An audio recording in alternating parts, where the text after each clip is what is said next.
Screen का जो हमारा प्रोजेक्ट है, जो कि मैंने स्टार्टिंग में अपने गुडलर मास्टरी की सीरीज़ में बताया था, तो वो सेम प्रोजेक्ट मैंने यहाँ पे ओपन कर लिया है। कोई भी चेंज मैंने यहाँ पे नहीं किया है, तो बिल्कुल ही सेम प्रोजेक्ट है। एंड इसी में गाइज मैं चेंज करके बताऊंगा कि आप कैसे जो है, जब तक आपका वेब सर्वर से डाटा लोड नहीं होता तब तक आप जो है वो अपनी ऐप के स्प्लैश स्क्रीन को शो करवा सकते हैं। एंड जैसे ही जो वेब सर्वर से डाटा लोड हो जाता है तब हम जो है वो अपनी सेकंड स्क्रीन में जो है वो यूज़र को ले जाएंगे। तो यहाँ पे गाइस डेमो के लिए मैं क्या करूँगा, मैं यहाँ पर अपनी वेबसाइट से जो हमारी वर्डप्रेस की एपीआई को यूज़ करके उससे जो पोस्ट है वो लोड करवाना चाहता हूँ। तो इसलिए मैं यहाँ पे क्या करूँगा, मैं यहाँ पे जल्दी से जो है वो इसका सेटअप जो है वो कर लूँगा।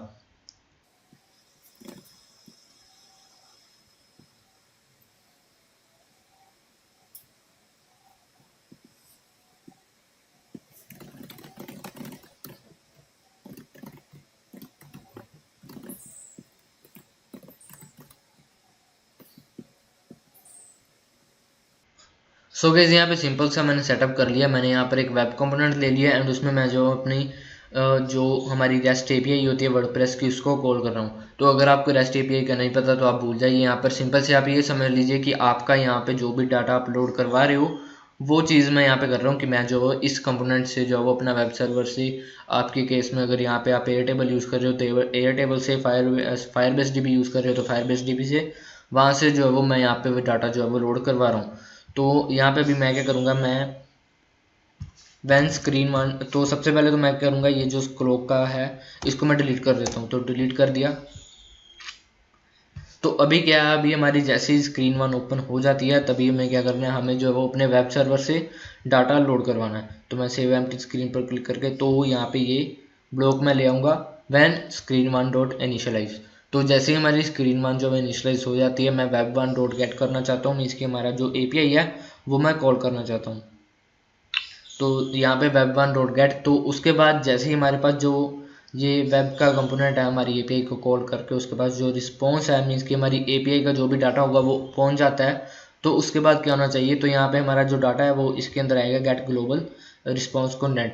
तो इसके अंदर जो है वो हमारा डाटा आने वाला है। तो अभी मैं क्या करूँगा, यहाँ पे जैसे ही हमारा ये डाटा आ जाता है तो मुझे क्या करना है, यहाँ पे इस वाली स्क्रीन में मुझे कुछ नहीं करना, क्योंकि यहाँ पे डिज़ाइनर में आप देख सकते हो ये जस्ट मेरी एक स्प्लैश स्क्रीन है, इसके अंदर फर्दर मैं कुछ नहीं कर सकता। यहाँ पे मेरा डाटा लोड हो गया, तो मैं क्या करूँगा, अभी यहाँ पर नेक्स्ट स्क्रीन ओपन करूँगा जिसमें कि मैं ये जो हमारा डाटा आ चुका है एपीआई से इसके अंदर, वो मैं अगली स्क्रीन में भेज दूंगा।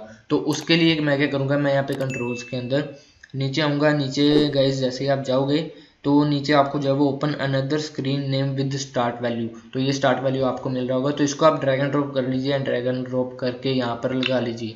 तो यहाँ पर लगाने के बाद यहाँ पर आपको स्टार्ट वैल्यू के अंदर रिस्पॉन्स कंटेंट दे देना है एंड स्क्रीन नेम के अंदर आपको जो है वो यहाँ पे स्क्रीन वन स्क्रीन टू, जो भी आपकी सेकंड स्क्रीन होगी जिसमें आपको यूज़र को लेके जाना है, तो वो आप यहाँ पे दे सकते हो। तो यहाँ पर एक और चीज़ गाइस, क्योंकि ये स्प्लैश स्क्रीन है तो मैं क्या करूँगा, यहाँ पे सेम प्रैक्टिस यहाँ पे यूज़ करूँगा जो कि मैंने यहाँ पे हमारे कोडलर मास्टरी में जो मैंने वीडियो में बताया था कि आप कैसे जो है वो स्प्लैश स्क्रीन यहाँ पे क्रिएट कर सकते हो।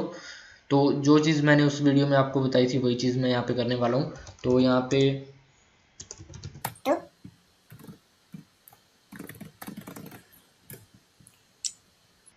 एंड उसके बाद यहाँ पे ये ब्लॉक आएगा। तो यहाँ पे भी क्या हो रहा है गाइस, जैसे ही यहाँ पे स्क्रीन वन इनिशियलाइज हो जाती है, हमारी यहाँ पे स्प्लैश स्क्रीन जो है वो यूज़र को दिख रही है एंड कस्टम हमारा जो प्रोग्रेस बार है वो भी यहाँ पे यूज़र को दिख रहा है। तो यहाँ पे जो क्लॉक का कंपोनेंट है इसकी हमें ज़रूरत नहीं है, तो इसको मैं कर दूंगा डिलीट यहाँ पे। तो उसके बाद यहाँ पे मेरे पास है वेब का कंपोनेंट। वेब का कंपोनेंट मैं यहाँ पे क्यों यूज़ कर रहा हूँ, क्योंकि यहाँ पे मेरी एपीआई यहाँ से ही कॉल हो रही है, मीन्स कि मुझे जो भी डाटा चाहिए अपनी ऐप के लिए वो यहीं से लोड होगा, तो इसलिए मुझे चाहिए। आपके केस में यहाँ पे फायरबेस डीबी है तो फायरबेस डीबी सही, यहाँ पे अगर आप एयरटेबल यूज़ कर रहे हो तो एयरटेबल सही, या फिर आप अगर डायरेक्ट माइस्क्यूएल डाटाबेस यूज़ कर रहे हो तो वो सही, तो वो आप यहाँ पे लगा सकते हो। एंड जैसे ही यहाँ पे आपको स्क्रीन वन जैसे इनिशियलाइज हो जाती है, आपको अपना जो डाटा है वो लोड करवाना है यहाँ पे, क्योंकि मैं वेब यूज़ कर रहा हूँ, वेब का कंपोनेंट यूज़ कर रहा हूँ, तो मैंने यहाँ पे वेब डॉट गेट लगा दिया। अगर आप यहाँ पे फायरबेस डीबी या फिर जो भी आपका ये टेबल वगैरह यूज़ कर रहे हो तो उसके अंदर रोज एंड कॉलम्स को कॉल करवा के आप जो वो यहाँ पे डाटा फैच कर लीजिए। एंड जैसे ही आपका डाटा फैच हो जाता है तो उसको आप जो वो स्टार्ट वैल्यू में देकर अपनी नेक्स्ट स्क्रीन में उसको जो है वो पास ऑन कर सकते हो। तो अभी गाइज यहाँ पे मैं क्या करूँगा, मैं अभी सेकंड स्क्रीन में आऊँगा एंड आपको बताऊँगा कि आप कैसे जो है वो नेक्स्ट स्क्रीन में डाटा आएगा एंड उसको आप कैसे नेक्स्ट स्क्रीन में आपके पास नेक्स्ट स्क्रीन में कैसे डाटा जो है वो पहुँचेगा। तो यहाँ पे डिज़ाइनर मैं सबसे पहले दिखा दूँ तो यहाँ पे आप देख सकते हो।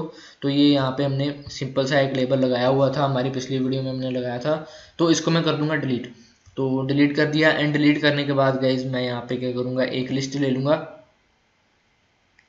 तो यहाँ पे लेआउट्स के अंदर मैं जाऊँगा एंड यहाँ पे लिस्ट के अंदर ये जो लिस्ट व्यू विद इमेज पे रहने देता हूँ। तो यहाँ पे लिस्ट व्यू के अंदर लगा लूँगा। तो गाइज ये मेरे प्रोजेक्ट के अंदर ऐसे हो रहा है, आपके प्रोजेक्ट में आपको जैसे भी लगाना है आप लगा लीजिए। मैं यहाँ पे क्या कर रहा हूँ, मैं अपनी API कॉल करके जो भी हमारी पोस्ट है उसके टाइटल यहाँ पे आपको जो है वो शो करवा रहा हूँ। तो मैं इसका सेटअप कर लेता हूँ, तब तक आप जो है वो रुकिए। सो गाइज यहाँ पे मेरा जो काम है वो जेसन टूल्स के बिना नहीं हो सकता था, तो इसलिए मैंने यहाँ पे जेसन का जो टूल्स की एक्सटेंशन है वो यहाँ पे मैंने इंपोर्ट कर लिया एंड उसको ड्रैग एंड ड्रॉप करके यहाँ पे स्क्रीन में ले आया हूँ। तो अभी गाइज मैं ब्लॉग्स में जाकर आपको बताऊंगा कि आप कैसे जो है वो आपका जो डाटा है जो कि आपने यहाँ पे स्क्रीन 1 में फैच किया एंड उसके बाद यहाँ पे स्क्रीन 2 में भेज दिया, उसको आप कैसे यहाँ पे ले सकते हो। तो गाइज वो डाटा कहाँ पे आएगा, तो आपको कंट्रोल्स के अंदर जाना है। कंट्रोल्स के अंदर गाइज आप जैसे ही यहाँ पे स्क्रॉल डाउन करोगे तो आपको यहाँ पे मिलेगा एक ब्लॉक गेट स्टार्ट वैल्यू। तो जो भी डाटा गाइज आपने यहाँ पे भेजा सेकंड स्क्रीन में वो आपको यहीं से मिलेगा। इसके अंदर जो है वो सभी का सभी जो भी डाटा आपने भेजा वो इसके अंदर ही आपको यहाँ पे मिलने वाला है। तो इसी को यूज़ करके मैं अभी क्या करूँगा वैन। सो गाइज अभी मैं इसको जो है फास्ट फॉरवर्ड कर दूंगा क्योंकि ये जो हमारे वीडियो के टॉपिक से रिलेटेड नहीं है। फिर भी अगर आपको देखना है कि आप कैसे वर्डप्रेस के साथ रेस्ट API यूज़ करके आप कैसे एक वर्डप्रेस को ऐप के अंदर कन्वर्ट कर सकते हो, तो आपको ऊपर आई के बटन पर उसका लिंक मिल जाएगा, आप जाकर जो है वो उसको चेकआउट कर सकते हो। तो यहाँ पे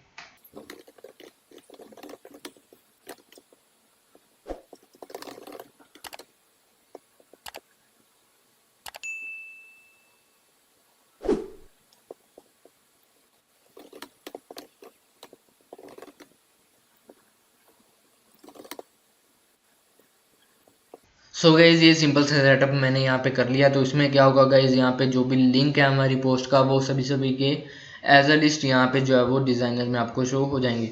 तो अभी मैं क्या करूँगा गाइज, इसको सबसे पहले तो मैं कनेक्ट कर लूँगा हमारे कंपेनियन के साथ। तो होपफुली यहाँ पे हमारा मोबाइल डिवाइस जो है वो शो हो रहा होगा। तो मैं व्यू पे क्लिक करूँगा तो यहाँ पे हमारा मोबाइल डिवाइस जो है वो शो हो जाएगा थोड़ी देर में। तो उतनी देर में गाइज मैं यहाँ पे स्क्रीन 1 में आता हूँ। स्क्रीन 1 में आने के बाद यहाँ पे जो टेस्ट पे क्लिक करूँगा, टेस्ट पे क्लिक करने के बाद यहाँ पे कनेक्ट टू कंपेनियन पे क्लिक करूँगा। उसके बाद यहाँ पे थोड़ा सा वेट करेंगे। सो गाइस यहाँ पे आप देख सकते हो हमारी कंपेनियन जो है वो कनेक्ट हो चुका है। तो यहाँ पे आप देख सकते हो स्प्लैश स्क्रीन जो है वो शो हो रही है, नीचे कस्टम प्रोग्रेस बार भी आपको शो हो रही है। तो जैसे ही हमारे पास डाटा जो है वो लोड हो चुका है हमारे वेब सर्वर से, तो हम जो है वो नेक्स्ट अपनी स्क्रीन में मीन्स की स्क्रीन 2 में आ चुके हैं, जिसमें कि आपको सक्सेसफुली यहाँ पे जो हमारी लिस्ट है वो भी आपको मिल गई होगी। जैसे कि आप देख सकते हो एक एक लिस्ट यहाँ पे पाँचों की 1 2 3 4 5, तो 5 आइटम्स यहाँ पे आपको शो हो रही होंगी। तो 5 के 5 आइटम्स यहाँ पे लिस्ट व्यू में शो हो चुके हैं। तो गाइज आई होप आप लोगों को ये वीडियो अच्छी लगी होगी, इन्फॉर्मेटिव लगी होगी। सो गाइज अगर आपको ये वीडियो अच्छी लगी तो लाइक करना बिल्कुल मत भूलना एंड हमारे चैनल को सब्सक्राइब कर देना ताकि आगे आने वाली हमारी जो वीडियोस के लिंक जो नोटिफिकेशन है वो आपको मिल जाए। Thanks for watching, bye bye.